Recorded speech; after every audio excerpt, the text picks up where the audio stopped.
Bum bum bum bum bum bum bum bum bum bum bum bum. The Peter Dislike Show. Bum bum bum bum bum bum bum. Well, happy October. October 24th is unofficially a Solosexual Pride Awareness Day for me because it's Evelina Falenta's birthday, and she is most likely solosexual. You know, it's funny, she won't admit it in actual writing, but she sings about it instead. It's so weird. We still have a substrate in our society where people cannot openly come out as a solosexual.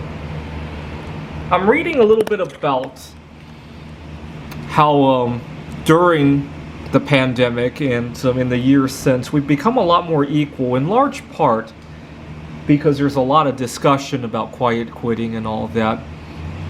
As a solosexual, I feel completely left out in the quiet quitting. If anything else, quiet quitting as a whole is almost against me because my colleagues quiet quit to take care of their children, to take their children on various events, to spend more quality time with each other. Even the gays and lesbians in my professional life are quiet quitting because they want more out of their personal lives. And then I'm left to teach all the, I teach at Phoenix College, to teach all the courses that nobody else wants to teach because of scheduling conflicts or substitute in for other people. I'm trying to take it in stride, but at the same time I'm noticing the disparity. And even our government, both of these articles are from the US government. There is what is known as an equal pay day. This is from the Census Bureau. And it happens to be March 14th this year. And the idea is that men are still making more money than women.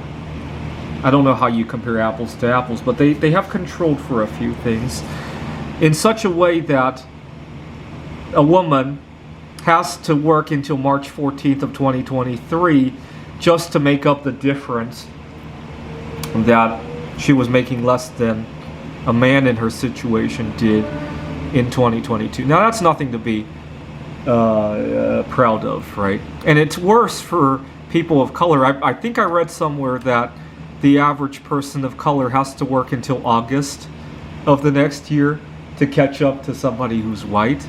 Okay, keep that in mind. Now look at this article.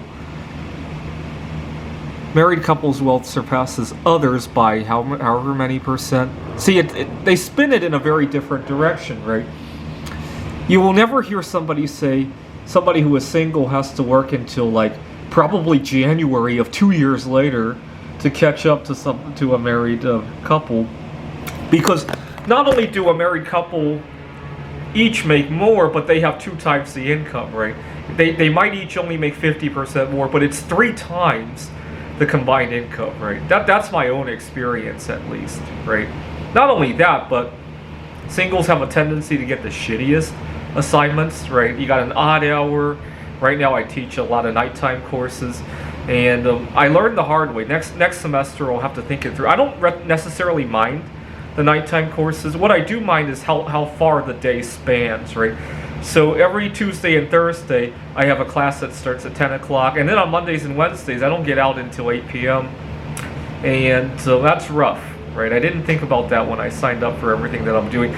It might not sound that rough, but it puts a wedge of how much you can, how much leeway you have for your to sleep, right? If you can't fall asleep when you hit the pillow, you're kind of in trouble already, right?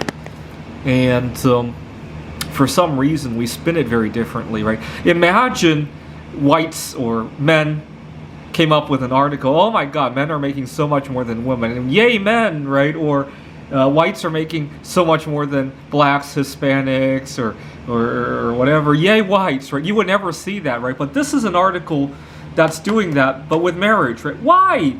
Also, you would never see that straights are making more than gays and lesbians either, right? That would be a really embarrassing thing. If anything, it's like, you know, same-sex couples have to work until whatever to catch up with opposite-sex couples, or traditional couples even, right? And I don't see why not. Now, I'm talking about Evelina Falenta. Here in the United States, we have another singer, I hate to name names here, who is likely also solosexual. And I think she's being very selfish by not coming out of the closet and instead getting into bad relationship after bad relationship, normalizing the idea that it's okay to do that, and forcing everybody else who is not as privileged as her to have to do that to fit in, right? Kind of selfish of her, in my opinion. This is the Peter Dislike Show. Bum bum bum bum bum bum bum bum bum bum bum bum. The Peter Dislike Show. Bum bum bum bum bum bum bum.